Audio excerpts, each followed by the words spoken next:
Many attempt the 1,000 push-up daily challenge, expecting to emerge with the superhero physique of Saitama. Over 100 days, this totals 100,000 repetitions, a volume most assume is the ultimate shortcut to massive size. If you are untrained, the first 8 weeks often deliver. Your chest and triceps will likely grow as the body adapts to the sudden, unaccustomed resistance. However, most of this initial size comes from sarcoplasmic hypertrophy. This diagram shows the muscle fiber packing the sarcoplasm with fluid, glycogen, and mitochondria to fuel repeated efforts. You are building an endurance reservoir rather than dense, high-strength tissue. Because the protocol lacks rest days, that growth eventually hits a wall.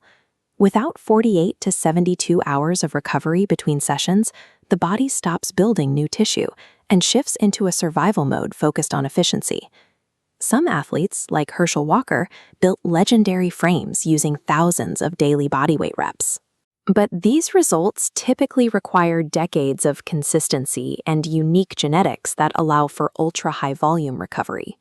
Completing the 100,000 reps creates a hyper-efficient metabolic engine.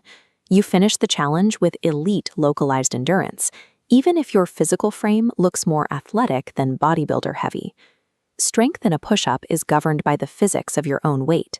A strict repetition requires you to press roughly 66 to 77% of your total body mass.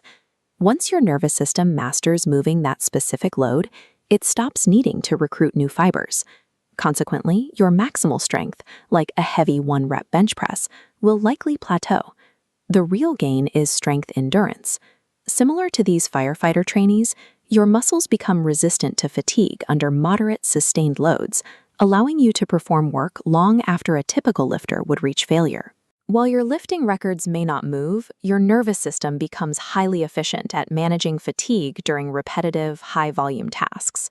For a 180-pound person, 1,000 reps imposes a cumulative load of over 115,000 pounds on the upper body joints every single day.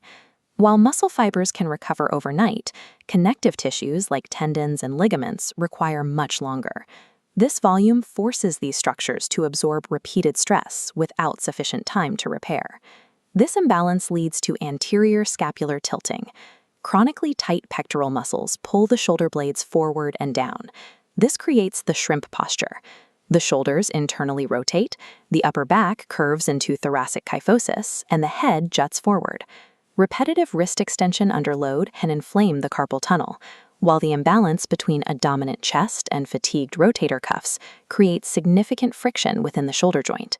Without corrective work, the physics of this volume forces the skeletal frame into a fixed, imbalanced position. Surviving the challenge requires greasing the groove. Instead of training to failure, you must distribute the reps into small, submaximal sets performed throughout the entire day. To prevent postural damage, practitioners must follow a 1-to-2 push-to-pull ratio. For every push-up, you need 2 repetitions of a pulling movement, like a row, to strengthen the back and stabilize the shoulders. The metabolic cost is high. You require 1.6 to 2.0 grams of protein per kilogram of body weight and high carbohydrates to continuously restore glycogen and repair microtrauma. Success in this protocol requires the meticulous biological management used by elite endurance athletes. Disregarding recovery creates a hormonal imbalance, where cortisol remains chronically high. This suppresses testosterone and halts the body's ability to repair systemic damage.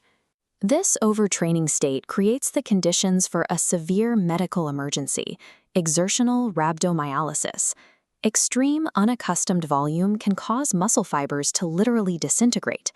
These damaged cells leak proteins into the bloodstream that can overwhelm the kidneys and cause acute injury.